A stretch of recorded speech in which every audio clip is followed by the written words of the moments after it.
इस वीडियो को कंप्लीट करने के बाद आप वेब पेज को स्टाइल करने के लिए डिफरेंट सिलेक्टर्स को एक्सप्लेन कर पाएंगे। वीडियो शुरू करने से पहले चलिए कुछ इंपॉर्टेंट चीजें डिस्कस करते हैं। इस मॉड्यूल में हम बहुत सारे कोड एग्जांपल्स को रेफर करेंगे जिसमें HTML और CSS दोनों कोड होंगे और इन कोड्स को लिखने के लिए हम VS कोड एडिटर यूज करेंगे जिसे आपने पहले ही इंस्टॉल कर रखा है। लास्ट टॉपिक में हमने डिस्कस किया और एक पूरा फोल्डर स्ट्रक्चर बनाया starting with project inside C:/XAMPP/htdocs। जो भी कोड एग्जांपल्स हम इस मॉड्यूल में डिस्कस करेंगे वो हम इस प्रोजेक्ट फोल्डर में क्रिएट करेंगे। HTML files directly project folder के अंदर क्रिएट होनी चाहिए और CSS फाइल्स प्रोजेक्ट फोल्डर में CSS फोल्डर के अंदर क्रिएट होनी चाहिए। आप इन फाइल्स को कोई भी नाम दे सकते हैं, बस आपको एप्लीकेबल एक्सटेंशंस जैसे .html और .css मेंटेन करने होंगे। और आप HTML के हेड टैग के अंदर लिंक टैग यूज करके CSS फाइल को HTML फाइल से लिंक करना मत भूलिएगा। और जब आपने फाइल्स क्रिएट कर दी हो तब आप 127.0.0.1/project/your-file-name.html को यूज करके ब्राउजर में उसका आउटपुट देख सकते हैं। पिछले टॉपिक में हमने पढ़ा था कि CSS का एक बेसिक सिंटैक्स होता है जिसका मतलब है कि इसमें एक सिलेक्टर और प्रॉपर्टी वैल्यू पेयर होता है। सिलेक्टर से हम एक या एक से ज्यादा एलिमेंट्स को सिलेक्ट कर सकते हैं जिन पर हम स्टाइल अप्लाई करना चाहते हो। प्रॉपर्टी का मतलब है CSS प्रॉपर्टीज जो हमें सिलेक्टर्स पे अप्लाई करनी है, जैसे font colour, background colour etcetera. और वैल्यूज में हम सिलेक्टेड एलिमेंट्स की स्टाइल प्रॉपर्टीज की वैल्यूज स्पेसिफाई करते हैं, जैसे रेड होगी फॉन्ट कलर प्रॉपर्टी की value, 14 pixels will be the value for font size property. इस वीडियो में हम डिफरेंट टाइप्स के CSS सिलेक्टर्स के बारे में पढ़ेंगे। चलिए एलिमेंट या टाइप सिलेक्टर से शुरू करते हैं। ये एक पर्टिकुलर टाइप के सारे एलिमेंट्स को एक साथ स्टाइल करने में हेल्प करता है। फॉर एग्जाम्पल, अगर एक HTML कोड में हमारे पास 4 पैराग्राफ्स हैं, जिसका मतलब है कि ये सारे एलिमेंट्स एक ही टाइप के हैं जो है पैराग्राफ एलिमेंट, और हमें इन्हें स्टाइल करना है। तो ये करने के लिए हम एक सिलेक्टर को जो p टैग है और एक प्रॉपर्टी वैल्यू को डिफाइन करेंगे। ये HTML कोड में प्रेजेंट 4 पैराग्राफ एलिमेंट्स को सिलेक्ट करके उन्हें स्टाइल कर देगा। चलिए कोड एग्जीक्यूट करते हैं और इसका आउटपुट देखते हैं। ये आउटपुट तो हमने एक्सपेक्ट नहीं किया था। हम एलिमेंट्स पर वो स्टाइल नहीं देख पा रहे हैं जो हमने CSS शीट पर अप्लाई किए थे। डोंट वरी, हमने कुछ गलत नहीं लिखा है। चलिए मैं आपको एक प्रो टिप देता हूं। कई बार जब आप HTML या CSS फाइल में चेंजेस करते हैं तो वो चेंज ब्राउजर के वेब पेज में रिफ्लेक्ट नहीं होता है। ऐसा इसलिए होता है क्योंकि कई बार ब्राउजर्स इन फाइल्स को लोकली सेव करते हैं और इन्हें वेब सर्वर से दोबारा फेच करने की जगह डायरेक्टली यूज करते हैं। तो इसे फिक्स करने के लिए हमें वेब पेज को Ctrl+Shift+R प्रेस करके फोर्स रिफ्रेश करना होगा। एज अ वेब डेवलपर हमें वेब पेज को सिंपली रिफ्रेश करने की जगह फोर्स रिफ्रेश करने की हैबिट बना लेनी चाहिए। तो चलिए अब ब्राउजर को फोर्स रिफ्रेश करते हैं और आउटपुट देखते हैं। देयर यू गो, आप देख सकते हैं कि CSS शीट में मेंशन सारे स्टाइल्स सारे पैराग्राफ एलिमेंट्स पे अप्लाई हो गए हैं। That was about element selectors. Next हम ID सिलेक्टर्स को डिस्कस करेंगे। ये CSS सिलेक्टर तब यूज होता है जब हमें किसी पर्टिकुलर एलिमेंट को स्टाइल करना होता है। पिछले एग्जांपल में मान लीजिए हमें सारे पैराग्राफ एलिमेंट्स को स्टाइल नहीं करना है और हमें इस बार बस सेकंड पैराग्राफ एलिमेंट को स्टाइल करना है। जैसा कि मैंने मेंशन किया, हम इसे ID सिलेक्टर की हेल्प से कर सकते हैं। चलिए देखते हैं ये कैसे काम करता है। ये काफी सिंपल है। हम एक ID एट्रीब्यूट इंट्रोड्यूस करते हैं और उसे वैल्यू असाइन करते हैं। ID एट्रीब्यूट एक यूनिवर्सल एट्रीब्यूट होता है जिसका मतलब है कि ये किसी भी HTML एलिमेंट के साथ यूज हो सकता है। ID एट्रीब्यूट का पर्पस ये है कि वो किसी भी HTML एलिमेंट को यूनिकली आइडेंटिफाई करने में हेल्प करता है। Now how can we use this? पहले हम एलिमेंट को एक यूनिक ID असाइन करेंगे और इसके लिए ID एट्रीब्यूट को यूज करेंगे। यूनिक ID को नेम असाइन करने के लिए हमें कुछ नेमिंग कन्वेंशंस को फॉलो करना पड़ता है। फर्स्ट, नाम में कोई भी अल्फा न्यूमेरिक कैरेक्टर्स या हाइफन या अंडरस्कोर हो सकते हैं। इनके अलावा इसमें और कोई स्पेशल कैरेक्टर्स नहीं हो सकते। नेम किसी नंबर से स्टार्ट नहीं हो सकता क्योंकि वो एक्सेप्टेबल नहीं है, पर वो लेटर या हाइफन या अंडरस्कोर से स्टार्ट हो सकता है। अब हम किसी पर्टिकुलर एलिमेंट को स्टाइल करने के लिए इस ID वैल्यू को एज CSS सिलेक्टर यूज करेंगे। ये करने के लिए हम ID वैल्यू से पहले हैश यूज करेंगे followed by property value pair.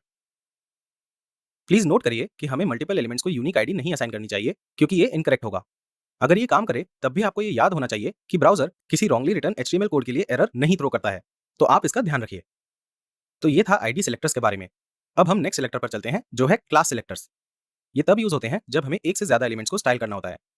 ID selectors की तरह हम यहाँ पर भी एक यूनिवर्सल एट्रीब्यूट क्लास को यूज करते हैं जो किसी भी एलिमेंट के साथ जा सकता है। चलिए इस कोड की हेल्प से समझते हैं कि हम क्लास सिलेक्टर्स को कैसे यूज करते हैं। यहाँ पर हमें सेम स्टाइल को 3 एलिमेंट्स में अप्लाई करना है। अगर हम ध्यान से देखें तो हमारे पास 2 अलग अलग HTML एलिमेंट्स हैं, H1 और P। तो ये क्लास एट्रीब्यूट कुछ एलिमेंट्स को ग्रुप करने में हेल्प करता है इररिस्पेक्टिव ऑफ देयर टाइप्स। जिन HTML एलिमेंट्स पे हम सेम स्टाइल अप्लाई करना चाहते हैं, हमने उन सब पर सेम क्लास वैल्यू असाइन की है। हम CSS फाइल में इस क्लास नेम को एज अ सिलेक्टर यूज करके एलिमेंट्स को स्टाइल करेंगे और इसके लिए हम क्लास नेम से पहले एक डॉट ऐड करेंगे।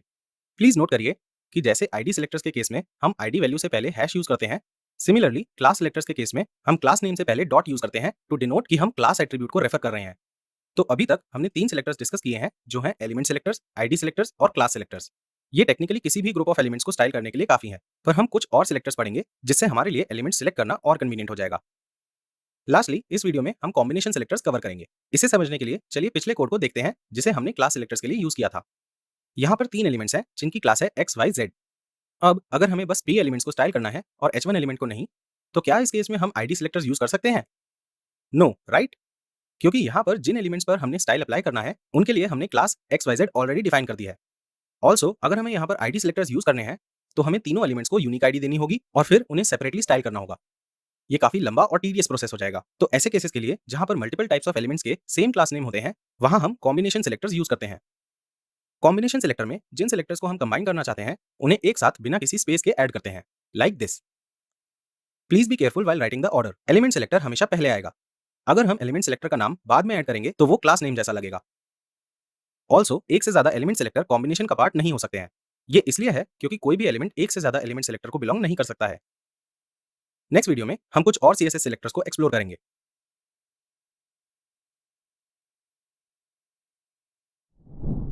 इस वीडियो को कंप्लीट करने के बाद आप HTML में हायरार्की के कॉन्सेप्ट को एक्सप्लेन कर पाएंगे और वेब पेज को स्टाइल करने के लिए डिफरेंट सेलेक्टर्स को अप्लाई कर पाएंगे। पिछली वीडियो में हमने इन 4 CSS सेलेक्टर्स के बारे में पढ़ा था। अब चलिए कुछ और सेलेक्टर्स के बारे में पढ़ते हैं जो हमारे कोड को और एलिगेंट बनाएंगे।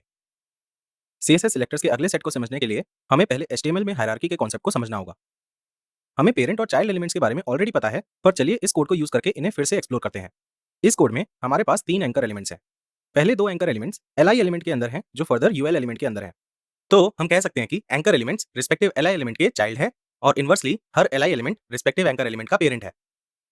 नेक्स्ट दोनों Li एलिमेंट्स UL एलिमेंट के चिल्ड्रन है और इनवर्सली UL एलिमेंट दोनों Li एलिमेंट्स का पेरेंट है। इन अदर वर्ड्स हम ये कह सकते हैं कि जब कोई एलिमेंट किसी दूसरे एलिमेंट के अंदर डायरेक्टली प्लेस्ड होता है तो वो उस एलिमेंट का चाइल्ड होता है। फॉर एग्जाम्पल तीसरा एंकर एलिमेंट पैराग्राफ एलिमेंट का चाइल्ड है और inversely paragraph element third anchor element का पेरेंट है। पर ये एंकर एलिमेंट डिव एलिमेंट के अंदर है पर वो उसका चाइल्ड नहीं है। इसका रीजन है कि anchor element directly div element के अंदर नहीं है क्योंकि इनके बीच में एक पैराग्राफ एलिमेंट है। तो क्या एंकर एलिमेंट और डिव एलिमेंट के बीच में कोई रिलेशनशिप होगी? यस, हम कह सकते हैं कि एंकर एलिमेंट डिव एलिमेंट का डिसेंडेंट है और inversely div element anchor element का एंसेस्टर है। तो जब एक एलिमेंट दूसरे एलिमेंट में डायरेक्टली या इनडायरेक्टली प्लेस्ड होता है तब वो उसका डिसेंडेंट होता है। यहाँ पर डायरेक्टली का मतलब है पेरेंट एलिमेंट का next immediate element, that is the child element. तो एंकर एलिमेंट पैराग्राफ एलिमेंट का चाइल्ड होने के साथ साथ उसका डिसेंडेंट भी है। सिमिलरली पहले 2 एंकर एलिमेंट्स यूएल एलिमेंट के डिसेंडेंट होंगे। ये थोड़ा ट्रिकी कॉन्सेप्ट है और मैं सजेस्ट करूंगा कि आप वीडियो को पॉज करिए और इस कोड को देखकर खुद से डिसेंडेंट्स, चाइल्ड और पेरेंट एलिमेंट ढूंढिए। नेक्स्ट हमारे पास पेरेंट चाइल्ड हायरार्की पर बेस्ड चाइल्ड सेलेक्टर्स होते हैं। यहाँ पर हम किसी भी HTML एलिमेंट को सिलेक्ट करने के लिए पेरेंट चाइल्ड हायरार्की के कॉन्सेप्ट को यूज करेंगे। चलिए इस कोड की हेल्प से देखते हैं कि चाइल्ड सेलेक्टर्स यूज करके हम किसी भी एलिमेंट को कैसे स्टाइल करते हैं। सपोज हमें थर्ड एंकर एलिमेंट को स्टाइल करना है। क्या आप गेस कर सकते हैं कि थर्ड एंकर एलिमेंट को स्टाइल करने के लिए हम कौन सा सिलेक्टर यूज करेंगे? आप वीडियो पॉज करके सोच सकते हैं और अगर आप चाहें तो उन सिलेक्टर्स को दोबारा देख सकते हैं जो हमने इस वीडियो में पहले डिस्कस किए थे। अगर आपका आंसर क्लास सिलेक्टर्स है तो आप करेक्ट हैं, पर एक और मेथड है जो है चाइल्ड सिलेक्टर्स। अब अगर आप नोटिस करें तो तीसरे एंकर एलिमेंट की हायरार्की पहले 2 एंकर एलिमेंट से डिफरेंट है। ऑल्सो तीसरा एंकर एलिमेंट पैराग्राफ एलिमेंट का डायरेक्ट चाइल्ड है। तो थर्ड एंकर एलिमेंट सिलेक्ट करने के लिए हम चाइल्ड सिलेक्टर को यूज करेंगे, लाइक दिस। यहाँ P is greater than A का मतलब है कि हम उन सभी एंकर एलिमेंट्स को सिलेक्ट करेंगे जो पैराग्राफ एलिमेंट्स के डायरेक्ट चिल्ड्रन है। हमारे कोड में ये सिर्फ तीसरे एंकर एलिमेंट से मैच करता है, तो स्टाइल प्रॉपर्टीज बस इस एलिमेंट पे ही अप्लाई होंगी। तो समराइज करने के लिए हम कह सकते हैं कि चाइल्ड सिलेक्टर्स में हम 2 सिलेक्टर्स के बीच में ग्रेटर देन सिंबल लगाते हैं।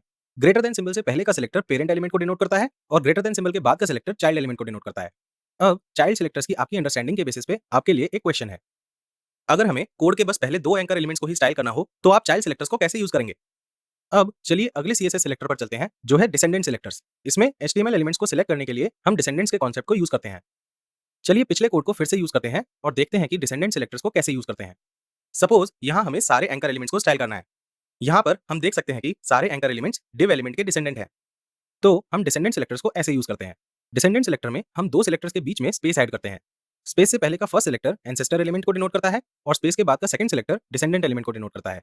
यहाँ पर div A का मतलब है कि वो सारे एंकर एलिमेंट्स सिलेक्ट होंगे जो किसी भी div एलिमेंट के डिसेंडेंट होंगे।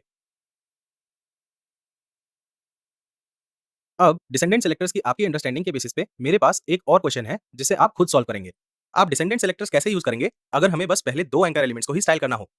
नेक्स्ट हमारे पास ग्रुपिंग सेलेक्टर्स हैं। ये सेलेक्टर्स हमें एलिमेंट्स के मल्टीपल सेक्शंस पे सेम स्टाइल अप्लाई करने देते हैं। सपोज इस HTML कोड में हमें H2 और पैराग्राफ एलिमेंट पे सेम स्टाइल अप्लाई करना है। हम एलिमेंट्स को साथ में ग्रुप करके उन्हें कॉमा से सेपरेट करके ऐसे लिख सकते हैं। प्लीज नोट करिए कि ग्रुपिंग सिलेक्टर HTML कोड से सारे H2 और पैराग्राफ एलिमेंट्स को फेच करेगा और उन पर सेम स्टाइल अप्लाई करेगा। और लास्ट CSS सिलेक्टर जो हम डिस्कस करेंगे वो है एट्रीब्यूट सिलेक्टर्स। लेट्स से इस कोड में हमें सिर्फ टेक्स्ट बॉक्सेस पर स्टाइल प्रॉपर्टीज ऐड करनी है, जो है वो इनपुट एलिमेंट्स जिनका टाइप इक्वल टू टेक्स्ट है। इसके लिए हमारे पास एट्रीब्यूट सिलेक्टर्स हैं। इसका सिंटेक्स काफी सिंपल है। हम पहले किसी भी फॉर्म में सिलेक्टर यूज करेंगे और फिर बॉक्स ब्रैकेट के अंदर हम attribute name equal to value enter करेंगे। ये उन सब इनपुट एलिमेंट्स को सिलेक्ट करेगा जिनका टाइप इक्वल टू टेक्स्ट होगा। इसके साथ हमने मॉड्यूल का सेकंड टॉपिक कंप्लीट कर लिया है। अब next is a quiz. All the best.